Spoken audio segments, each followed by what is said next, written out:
प्रभु ईश्वर की उपस्थिति में आइए, करुणावान प्रभु की उपस्थिति में आइए। आपको प्रेम करने वाले, आपका ख्याल रखने वाले, आपके जीवन के प्रारंभ से लेकर अंत तक आपको पल पल में संभालने वाले उस सामर्थ्यवान प्रभु की उपस्थिति में आइए। अपनी आंखें बंद कीजिए और जहां कहीं भी आप बैठे इस समय पूरी तरह से एकाग्र होकर प्रभु की आशीषों को ग्रहण करने के लिए बैठिए। अपने आत्मा के पात्र को खुला रखिए, हृदय के पात्र को खुला रखिए। प्रभु की कृपा को बरसने दीजिए, रिसने दीजिए। एक एक वाणी के द्वारा, एक एक पल के द्वारा प्रभु इस समय हमें अपने आशीर्वाद से भर रहे हैं। हृदय खोलिए, विश्वास को मजबूत कीजिए। प्रभु से कहिए कि प्रभु मैं विश्वास करता हूं कि तू इस समय मेरे साथ है, मेरे करीब है। मैं विश्वास करता हूं कि तू करुणावान है। मेरे सारे पापों से बढ़कर तेरी दया है, तेरा प्रेम है। तू मेरे पापों को क्षमा करता है, नजरअंदाज करता है, क्योंकि तू जानता है कि मैं ईश्वर के प्रतिरूप बनाया गया हूं। मैं तुझे धन्यवाद देता हूं इन पलों के लिए, मेरे जीवन के सुख दुखों के लिए धन्यवाद देता हूं। प्रभु इस समय संपूर्ण परिवार को तेरे हाथों में समर्पित करता हूं, संपूर्ण समुदाय को तेरे हाथ में समर्पित करता हूं। हमारी पीड़ाओं को, रोगों को, परेशानियों को तेरे हाथ में समर्पित करता हूं। प्रभु मैं जानता हूं कि वो कोई बात नहीं है जो मेरे जीवन में है जो तू नहीं जानता है। तू सब कुछ जानता है और इसीलिए अपने जीवन को और अपने परिवार को तेरे हाथों में समर्पित करता हूं। यीशु, ईश्वर के पुत्र यीशु, संसार के मुक्तिदाता यीशु, आइए मेरे परिवार में कार्य करने के लिए। जिस तरह तू जक्केउस के घर में प्रवेश किया और तूने घोषित किया कि आज इस घर में मुक्ति आई है, मेरे घर में भी मुक्ति का एहसास कराइए। यीशु तेरा स्वागत है, यीशु स्वागत है। अपने हृदय को खोलिए मेरे भाई और बहनों, अपने मन को खोलिए, अपनी आत्मा को खोलिए। विश्वास को दृढ़ कीजिए, भरोसे को दृढ़ कीजिए। यह विश्वास कीजिए कि प्रभु यीशु समय आपके जीवन में कुछ करने जा रहे हैं, आपको आजाद करने जा रहे हैं, आपके विभिन्न प्रकार के बंधनों से आपको छुटकारा देने जा रहे हैं, आपको अलग अलग प्रकार के रोगों से चंगाई देने जा रहे हैं। पूर्ण विश्वास के साथ अपने हृदय और मन को प्रभु के लिए खोलिए। पवित्र आत्मा से प्रार्थना कीजिए कि पवित्र आत्मा आपकी बुद्धि को प्रकाशित करे ताकि आज के पवित्र वचनों को आप समझ सके। धन्यवाद यीशु, तेरी स्तुति। आइए पवित्र आत्मा हम पर उतर आइए, हम पर उतर आइए। धन्यवाद ये पवित्र आत्मा।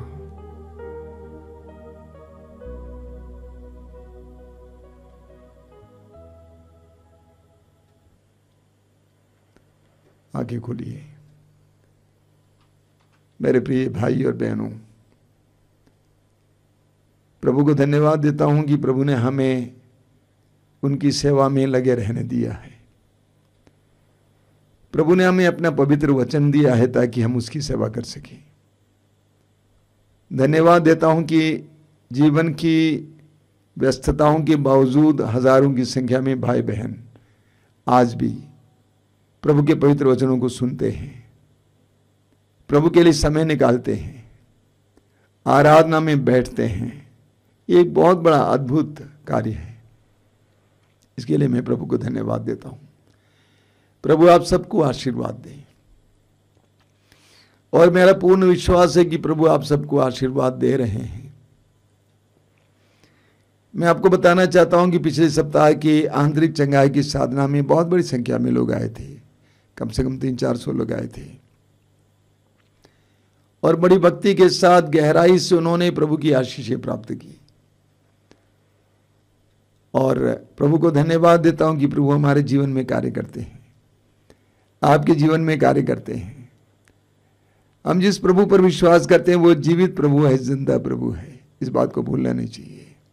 धन्यवाद दीजिए, प्रभु के साथ जुड़े रहिए।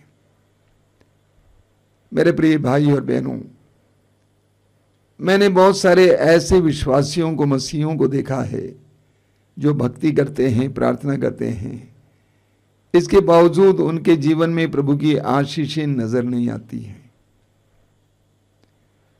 मैं इन बातों पर मनन चिंतन करते रहता हूं कि आखिर ऐसा क्यों है। ऐसा क्यों है कि कुछ लोगों को प्रभु आशीष देते हैं, कुछ लोगों को आशीष नहीं देते हैं। तो प्रभु ने आज मुझे एक सुंदर वचन दिया है, आपने बार बार सुना है, हम लोग मनन करेंगे। मत्ती के सुसमाचार के अध्याय 7 से, मत्ती का सुसमाचार अध्याय 7 उसके वाक्य 24 से 27 तक प्रभु कहते हैं, जो मेरी ये बातें सुनता और उन पर चलता है वह उस समझदार मनुष्य के सदृश है जिसने चट्टान पर अपना घर बनवाया। पानी बरसा, नदियों में बाढ़ आई, आंधियां चली और उस घर से टकराई, तब भी वो घर नहीं ढहा, क्योंकि उसकी नींव चट्टान पर डाली गई थी। जो मेरी ये बातें सुनता है किंतु उन पर नहीं चलता है, वह उस मूर्ख के सदृश है जिसने बालू पर अपना घर बनवाया। पानी बरसा, नदियों में बाढ़ आई, आंधियां चली और उस घर से टकराई और वह घर ढह गया और उसका सर्वनाश हो गया। छोटा सा दृष्टांत है। प्रभु कहते हैं, जो मेरी बातों को सुनता है और उसका पालन करता है वह उस बुद्धिमान व्यक्ति की तरह है जिसने अपना मकान चट्टान पर बनवाया। जल्दी जल्दी में नहीं था, चट्टान पाने तक खोदता रहा। अपना मकान चट्टान पर बनवाया, वर्षा हुई, नदियों में बाढ़ आई, आंधी चली, उससे टकराई, लेकिन वो मकान नहीं ढहा क्योंकि उसकी नींव चट्टान पर थी। ठीक इसके विपरीत प्रभु कहते हैं, जो मेरी इन बातों को सुनता है लेकिन उसका पालन नहीं करता है, वो उस मूर्ख की तरह है जिसने अपना मकान बालू पर बनवाया। वर्षा हुई, नदियों में बाढ़ आई, आंधी चली और उस मकान से टकराई और वह मकान ढह गया क्योंकि उसकी नींव बालू पर थी। जो प्रभु के आदेशों का पालन करता है उसको प्रभु बुद्धिमान कहते हैं। सिर्फ प्रार्थना करना काफी नहीं है, सिर्फ वचन पढ़ना सुनाना काफी नहीं है, बल्कि वचन का पालन करना है। याकूब कहते हैं कि हम वचन का पालन करता बने, केवल श्रोता ना बने बल्कि पालन करता बने, यानी प्रभु के आदेशों का पालन करना। ये बुद्धिमता है। यदि हम प्रभु के आदेशों का पालन करेंगे तो हमारा जीवन, हमारा परिवार, हमारा घर पक्की नींव पर खड़ा है, अन्यथा वो कच्ची नींव पर खड़ा है। हमें विधि विवरण ग्रंथ की अध्याय 4 में पढ़ने को मिलता है, बहुत सुंदर वचन है। मूसा ने अपने लोगों से क्या कहा, अध्याय 4 उसके वाक्य 5 और 6। मूसा ने कहा, देखो मैं अपने प्रभु ईश्वर के आदेश के अनुसार तुम लोगों को नियमों तथा आदेशों की शिक्षा दे चुका हूं। तुम जो देश अपने अधिकार में करने जा रहे हो वहां उनके अनुसार आचरण करो, यानी वचन के अनुसार आचरण करो, उनका अक्षरशः पालन करो। अक्षरशः पालन करने का मतलब क्या है? एक एक अक्षर का पालन करना, पूरी तरह से पालन करना। अक्षरशः पालन करो और इस तरह तुम अन्य राष्ट्रों की दृष्टि में समझदार और बुद्धिमान समझे जाओगे। जब वे उन सब आदेशों की चर्चा सुनेंगे तो बोल उठेंगे, उस महान राष्ट्र के समान समझदार तथा बुद्धिमान और कोई राष्ट्र नहीं है। प्रभु के आदेशों का पालन करना बुद्धिमता है। प्रभु की शिक्षाओं के अनुसार जीवन जीना बुद्धिमता है। बुद्धिमान लोग प्रभु के आदेशों का पालन करेंगे। मैंने देखा बहुत सारे लोगों को जो बहुत भक्ति करते हैं, तीर्थ करते हैं, यहाँ जाते हैं वहाँ जाते हैं, भटकते हैं, चीजें चाहते हैं, मोमबत्ती जलाते हैं, अगरबत्ती जलाते हैं, लेकिन प्रभु के आदेशों का पालन नहीं करते हैं। मैं अपने ही यहाँ का उदाहरण दूंगा। एक गांव है बहुत दूर है यहाँ से, और वहां से कई विश्वासी यहाँ पे आते हैं। दो बहनें एक ही गांव में रहती हैं, अलग अलग परिवार की बहनें, अलग अलग बिरादरी के भी हैं।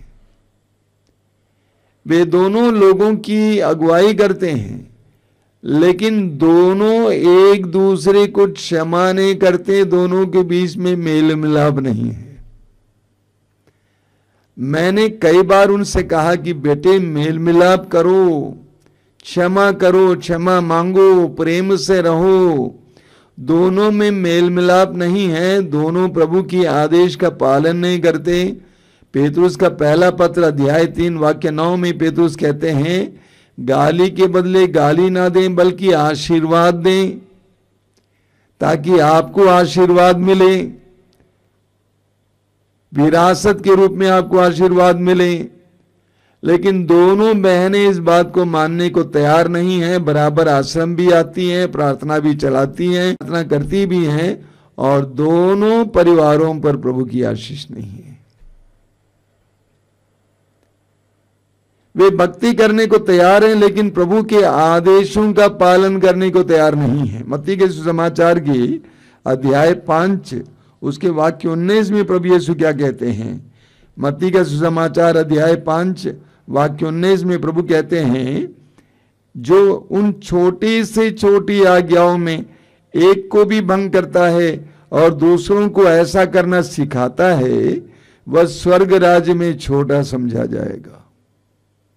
और एक बात सुन लीजिए, जो उन छोटे से छोटी आज्ञाओं में, प्रभु के छोटे से छोटी आज्ञाओं में एक को भी भंग करता है और दूसरों को ऐसा करना सिखाता है, वो स्वर्ग राज्य में छोटा समझा जाएगा। जो उनका पालन करता है और उन्हें सिखाता है, वह स्वर्ग राज्य में बड़ा समझा जाएगा। प्रभु कहते हैं, प्रभु की दृष्टि में कौन छोटा है कौन बड़ा है? ईश्वर की दृष्टि में कौन छोटा है कौन बड़ा है? जो प्रभु के आदेशों का पालन करता है वह ईश्वर की दृष्टि में बड़ा माना जाता है। छोटे से छोटी आज्ञाओं का भी जो पालन करता है वो प्रभु की दृष्टि में बड़ा माना जाता है, और लेकिन पालन नहीं करता वो प्रभु की दृष्टि में छोटा माना जाता है। मत्ती के सुसमाचार के अध्याय 7 उसके वाक्य 21 में प्रभु कहते हैं, मत्ती का सुसमाचार अध्याय 7 वाक्य 21 में बहुत सुंदर वचन है। प्रभु कहते हैं, जो लोग मुझे प्रभु प्रभु कहकर पुकारते हैं उनमें सबके सब स्वर्ग राज में प्रवेश नहीं करेंगे। जो मेरे स्वर्गिक पिता की इच्छा पूरी करता है वही स्वर्ग राज में प्रवेश करेगा। प्रभु कहते हैं, जो लोग मुझे प्रभु प्रभु कहकर पुकारते हैं, हजारों लाखों की संख्या में लोग प्रभु प्रभु कहकर पुकारते हैं, वे सबके सब ईश्वर के राज में प्रवेश नहीं करेंगे। लेकिन जो प्रभु कहते हैं, जो मेरे स्वर्गिक पिता की इच्छा पूरी करता है वही स्वर्ग राज में प्रवेश करेगा। मत्ती के सुसमाचार के अध्याय 7 वाक्य 21। उसी अध्याय के वाक्य 7 में प्रभु ने कहा कि मांगो तुम्हें दिया जाएगा, ढूंढो तुम्हें मिल जाएगा, खटखटाओ तुम्हारे लिए खोला जाएगा। लेकिन वाक्य 21 में प्रभु कहते हैं, जो मेरे पिता की इच्छा पूरी करता है वही स्वर्ग राज में प्रवेश करेगा। हम प्रभु यीशु का जीवन देखें। प्रभु यीशु का संपूर्ण जीवन ईश्वर की इच्छा की पूर्ति थी। उनका संपूर्ण जीवन ईश्वर की इच्छा की पूर्ति थी। अपने सुसमाचार की घोषणा का कार्य शुरू करने से पहले प्रभु ने 40 दिन और 40 रात उपवास और प्रार्थना की, अपने पिता से जानने के लिए कि पिता की क्या इच्छा है, मैं कहां जाऊं, क्या करूं, क्या कहूं, कैसे कहूं, किसको साथ दूं, किसके साथ रहूं। पिता की इच्छा पूरी करने के लिए, प्रभु यीशु को जानने के लिए प्रभु यीशु ने 40 दिन और 40 रात उपवास और प्रार्थना की। यूहन्ना के समाचार के अध्याय 4 वाक्य 34 में पढ़िए, वहां पर लिखा हुआ प्रभु यीशु अपने शिष्यों से कहते हैं कि अपने पिता की इच्छा पूरी करना उनका भोजन है। ईश्वर की इच्छा पूरी करना उनका भोजन है। भोजन से हमें क्या मिलता है? जीवन मिलता है। हम भोजन इसीलिए करते हैं, इसीलिए खाते हैं ताकि हमें जीवन मिले। यानी प्रभु कहते हैं कि मेरे पिता की इच्छा पूरी करने से मुझे जीवन मिलता है, मुझे ऊर्जा मिलती है, मुझे आनंद मिलता है। और हर विश्वासी और मसीही से भी यही मैं कहना चाहता हूं।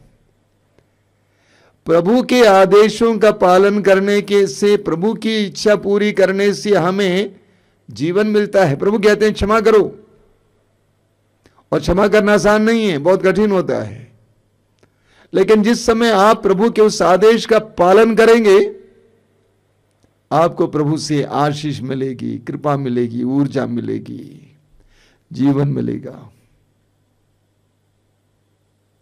इसी तरह एक एक शिक्षा जो प्रभु की है उसका पालन करने से हमें जीवन मिलेगा। देखिए निर्गमन ग्रंथ के अध्याय 20 वाक्य 6 में प्रभु क्या कहते हैं?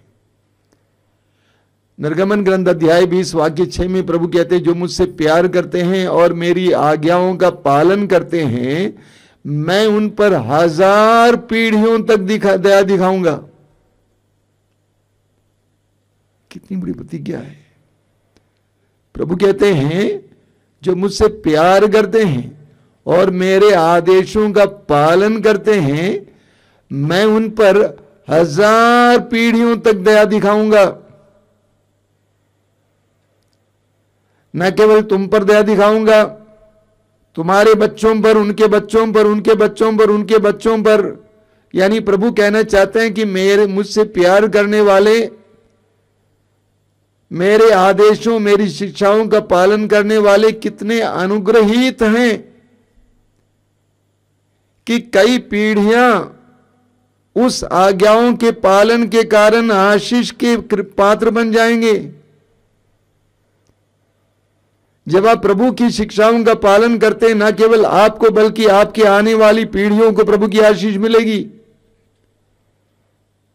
विधि विवरण ग्रंथ के अध्याय 6 वाक्य 2 और 3, विधि विवरण ग्रंथ अध्याय 6 वाक्य 2 और 3 में वहां लिखा हुआ है, यदि तुम अपने पुत्रों और पौत्रों के साथ जीवन भर अपने प्रभु ईश्वर पर श्रद्धा रखोगे और उसके जो नियम तथा आदेश मैं तुम्हें दे रहा हूं, यदि तुम उनका पालन करोगे तो तुम्हारी आयु लंबी होगी। इस्राएल, यदि तुम सुनोगे और सावधानी से उनका पालन करोगे तो तुम्हारा कल्याण होगा, तुम फलोगे फूलोगे, जैसा कि प्रभु तुम्हारे पूर्वजों के ईश्वर ने कहा, वह तुम्हें वह देश प्रदान करेगा जहां दूध और मधु की नदियां बहती हैं। अगर तुम और तुम्हारे बच्चे प्रभु के आदेश का पालन करोगे तो तुम फलोगे फूलोगे, तुम्हारे जीवन में तरक्की होगी, प्रभु की आशीष देखने को मिलेगी। पुराने विधान से हमें एक सबसे सुंदर उदाहरण मिलता है, इब्राहिम का उदाहरण। उत्पत्ति ग्रंथ अध्याय 22 में हम पढ़ते हैं, ईश्वर ने इब्राहिम से कहा, 100 साल की उम्र में इब्राहिम को जो संतान मिली थी इसहाक, ईश्वर ने इब्राहिम से कहा कि इब्राहिम अपने इकलौते पुत्र, एकमात्र पुत्र इसहाक, जिसको तुम बहुत प्यार करते हो, मोरिया प्रदेश ले आओ और जो पहाड़ी मैं तुम्हें दिखाऊंगा उस पर बलि चढ़ाओ। और इब्राहिम ने अपने को उसके लिए तैयार किया। इब्राहिम को बहुत बड़ा रिस्क लेना पड़ा। इब्राहिम ने अपनी पत्नी से नहीं कहा होता तो बच्चे को थोड़ी जाने देती, अपने नौकरों से नहीं कहा, बच्चे से नहीं कहा, किसी से नहीं कहा। इब्राहिम अकेले अपने पुत्र को लेकर नौकरों के साथ चला जाता है। अंत में वेदी बनाकर इब्राहिम अपने बच्चे को बांध देता है और बलि चढ़ाने के लिए अपना छुरा उठा लेता है, तब आवाज आती है, वाक्य 16 को आप पढ़िएगा। प्रभु ने कहा कि तुमने अपने एकमात्र पुत्र को भी मुझे देने से इनकार नहीं किया, इसलिए मैं तुम पर आशीष बरसाता रहूंगा। प्रभु कहते हैं मैं शपथ खाकर कहता हूं, तुमने अक्षरशः मेरी आज्ञा का पालन किया, इसलिए मैं तुम पर आशीष बरसाता रहूंगा। ये पवित्र वचन, प्रभु की आज्ञाएं, ये हमारे लिए आशीर्वाद का स्रोत है। ये तभी हमें आशीर्वाद के लिए माध्यम बनेंगे, हमारे लिए आशीर्वाद के लिए माध्यम बनेंगे जब हम इनका पालन करेंगे। बहुत सारे भाई बहन वचन सुनाते हैं, सुनते हैं, सुनाते हैं, बहुत अच्छी बात है, लेकिन मैं ये भी पूछता हूं, भाई कौन पालन करेगा? ये बाइबल सुनाने और सुनाने के लिए नहीं है, बल्कि ये पालन करने के लिए है। पवित्र वचन का हमें पालन करने की जरूरत है। प्रभु ने इब्राहिम से कहा कि मैं शपथ खाकर कहता हूं कि मैं तुम पर आशीष बरसाता रहूंगा, क्योंकि तुमने मेरे आदेश का पालन किया। तुमने मेरे आदेश का पालन किया। यूहन्ना के सुसमाचार के अध्याय 14 वाक्य 15 में प्रभु कहते हैं, यदि तुम मुझसे प्यार करोगे तो मेरी आज्ञाओं का पालन करोगे। यदि तुम मुझसे प्यार करोगे तो तुम मेरी आज्ञाओं का पालन करोगे। मां बाप के प्रति अपने बच्चे कैसे अपने प्रेम को प्रकट करते हैं? आज्ञाओं के पालन के द्वारा। मां बाप कहते हैं कि हमारे बच्चे हमें बहुत प्यार करते हैं, कैसे? आज्ञाओं के पालन के द्वारा। प्रभु यीशु कहते हैं, यदि तुम मुझसे प्यार करते हो तो मेरी आज्ञाओं का पालन करो। यूहन्ना के सुसमाचार के अध्याय 15 उसके वाक्य 7 एक बहुत सुंदर वचन है।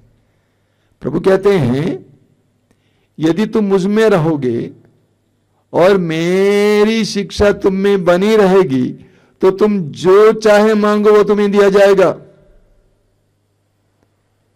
यदि तुम मुझ में रहो और मेरी शिक्षाएं तुम में बनी रहेगी तो तुम जो चाहे मांगो वो तुम्हें दिया जाएगा।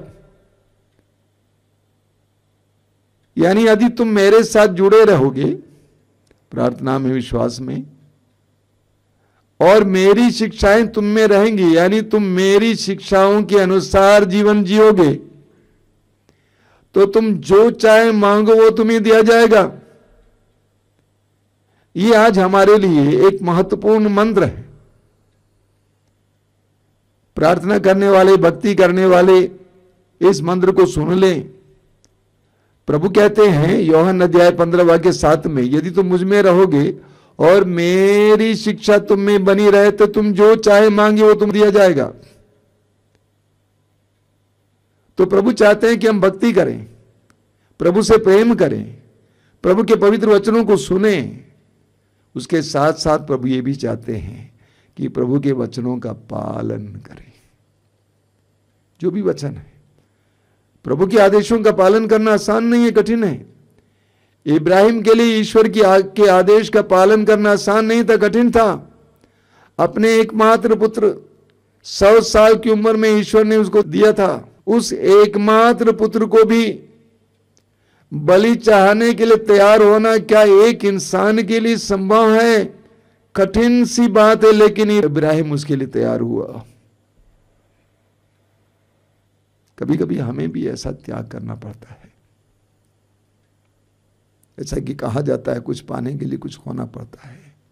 हम प्रभु से प्रार्थना करें, प्रभु मुझे आज्ञाकारी बनाओ। आइए हम प्रार्थना करें। अपनी आंखें बंद कीजिए, हृदय खोलिए, प्रभु के पवित्र वचनों को इस समय सुनिए। प्रभु कहते हैं, यदि तुम मुझसे प्यार करोगे मेरी आज्ञाओं का पालन करोगे। यदि तुम मुझसे प्यार करोगे मेरी आज्ञाओं का पालन करोगे। जो मेरी आज्ञाओं का पालन करता है वो बुद्धिमान व्यक्ति की तरह है, जिसने अपने मकान को चट्टान पर बनवाया। वो कभी गिरेगा नहीं, वो स्थायी बना रहेगा, वो टिकेगा। प्रभु यीशु हमें कृपा दीजिए। तूने अपने पिता की इच्छा को पूरी की, यहां तक कि क्रूस के मरण तक। हमें तेरे आदेशों का पालन करने के लिए कृपा दीजिए। आमीन।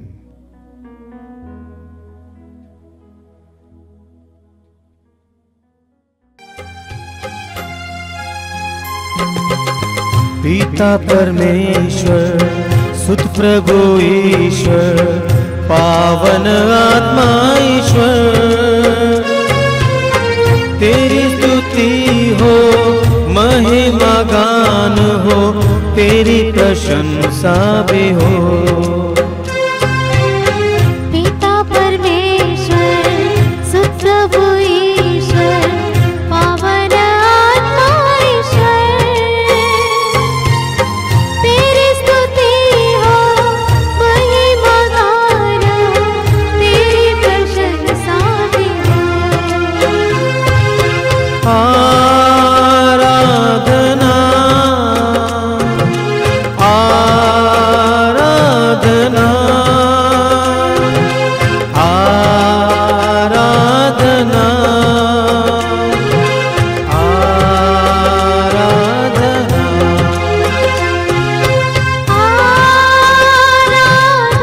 आराधना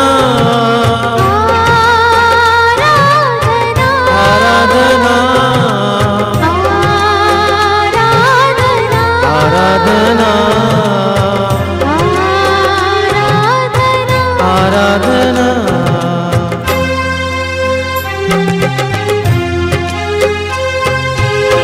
पिता परमेश्वर, जीवन दाता, तू मेरी चट्टान है,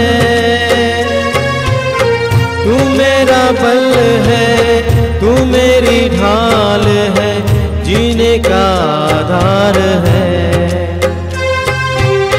पिता परमेश्वर, जीवन दाता, तू मेरी चट्टान है,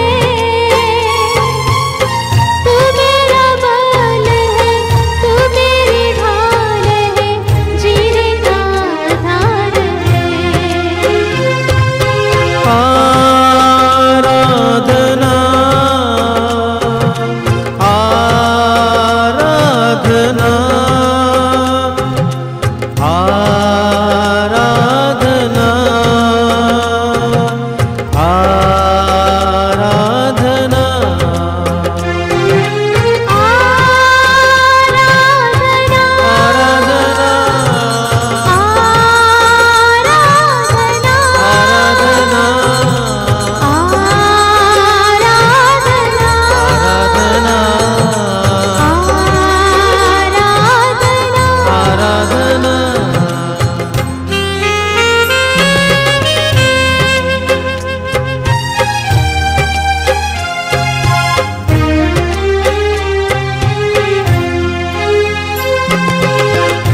प्रभु यीशु मुक्ति प्रदाता, तू मेरा संगीत है,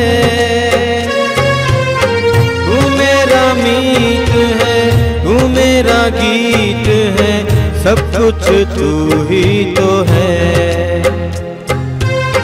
हे प्रभु यीशु मुक्ति प्रदाता, तू मेरा संगीत है, तू मेरा गीत है, तू मेरा गीत है, सब कुछ तू ही तो है। आराधना आराधना आराधना आराधना।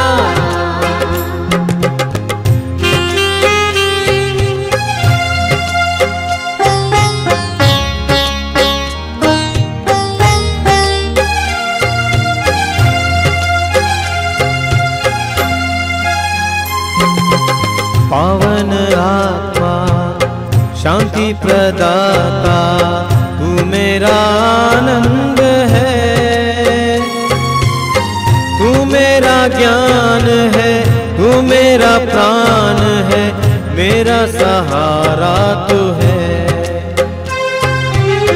पावन आत्मा शांति प्रदाता तू मेरा आनंद है। तू मेरा ज्ञान है, तू मेरा प्राण है, मेरा सहारा तू है। आराधना आराधना आराधना आराधना आराधना आराधना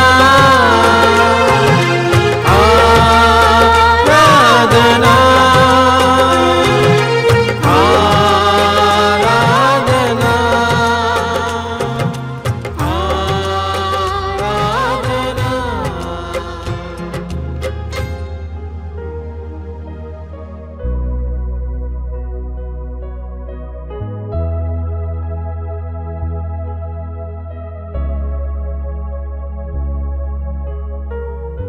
आप इस समय प्रभु की पावन उपस्थिति में हैं। एहसास कीजिए, विश्वास कीजिए, स्वीकार कीजिए। अपने मन और हृदय को इस समय एकाग्र कीजिए। आंखें बंद कीजिए।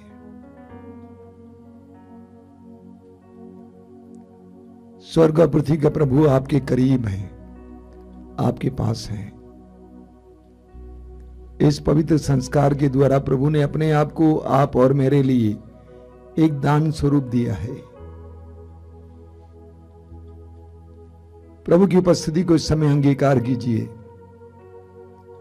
और धीरे धीरे अपने मन और हृदय के द्वार को खोलिए।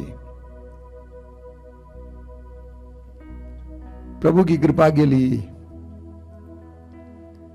प्रभु की आशीष के लिए, अनुग्रहों के लिए, प्रभु की चंगाई के लिए समय अपने हृदय और मन को खोलिए। सुसमाचारों में हम पढ़ते हैं कि जहां कहीं भी लोगों ने अपने विश्वास को प्रकट किया, वहां पर प्रभु के चमत्कार और चिन्ह प्रकट हुए। आप चाहते हैं कि आपके जीवन में प्रभु के चमत्कार और चिन्ह प्रकट हो जाएं, तो विश्वास को बढ़ाइए। यूहन्ना अध्याय 11 वाक्य 40 को सुनिए।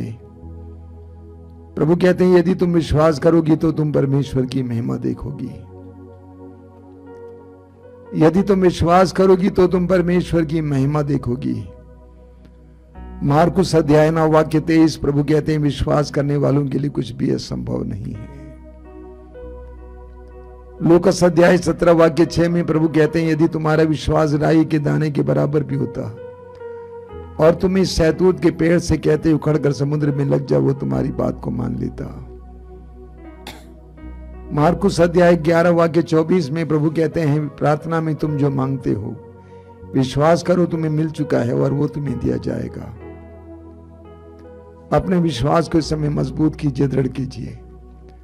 प्रभु के साथ जुड़ जाइए। अपनी भक्ति और अपने हृदय की श्रद्धा के द्वारा प्रभु के साथ एक हो जाइए। वो आपको प्यार करते हैं, वो आपके बारे में सोचते हैं, वो आपको जानते हैं। वह उस पल की प्रतीक्षा में है जब आप अपनी जिंदगी के द्वार को उसके लिए हमेशा के लिए खोलेंगे।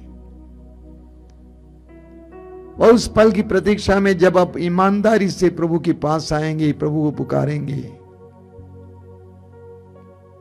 प्रभु यीशु ने स्वयं कहा, हमारी स्थिति से ईश्वर आत्मा है और उसके आराधकों को चाहिए कि आत्मा और सच्चाई से उसकी आराधना करें। ईश्वर आत्मा है और उसके आराधकों को चाहिए कि आत्मा और सच्चाई से उसकी आराधना करें। हम इस समय आत्मा और सच्चाई से प्रभु की आराधना करें। हृदय की गहराई से प्रभु की आराधना करें। हृदय की और जीवन की सच्चाई से प्रभु की आराधना करें। प्रभु को अपने जीवन में इस समय स्वागत कीजिए। अपनी परिस्थिति में स्वागत कीजिए। बोलिए, प्रभु आइए, मेरे जीवन में आइए, मेरे परिवार में आइए, मेरी कठिन परिस्थितियों में आ जाइए। मेरी विकट परिस्थितियों में आ जाइए यीशु। यीशु ही आपके जीवन के समस्याओं का समाधान है। यीशु को विश्वास के साथ इस समय अपने हृदय में और अपने जीवन में स्वागत कीजिए। He wants to work wonders and miracles in your life. वो आपके जीवन में चमत्कार और चिन्ह प्रकट करना चाहते हैं। हृदय की गहराई से समय प्रभु की आराधना में लग जाइए। हृदय की गहराई से समय हम प्रभु की आराधना और स्तुति करेंगे।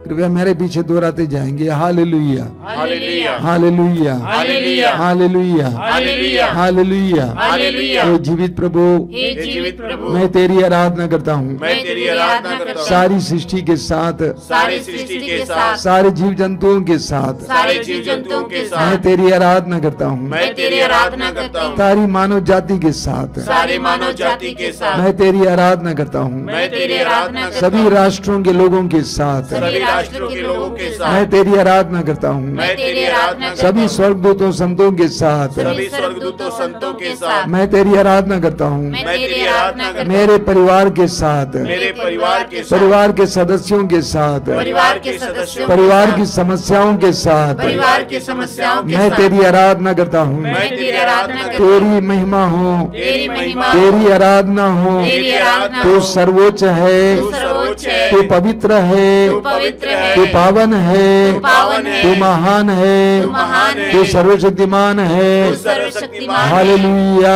Hallelujah, hallelujah, hallelujah, hallelujah, hallelujah, hallelujah, hallelujah, hallelujah, hallelujah, hallelujah, hallelujah, hallelujah.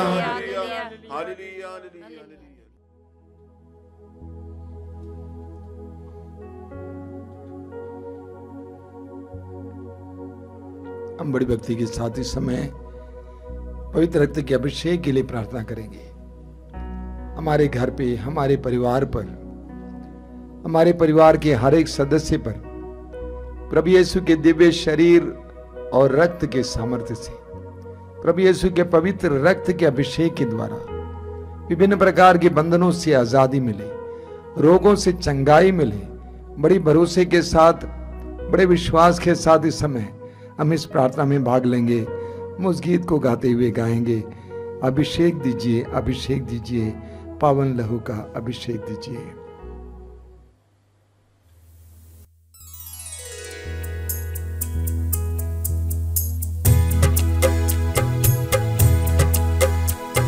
अभिषेक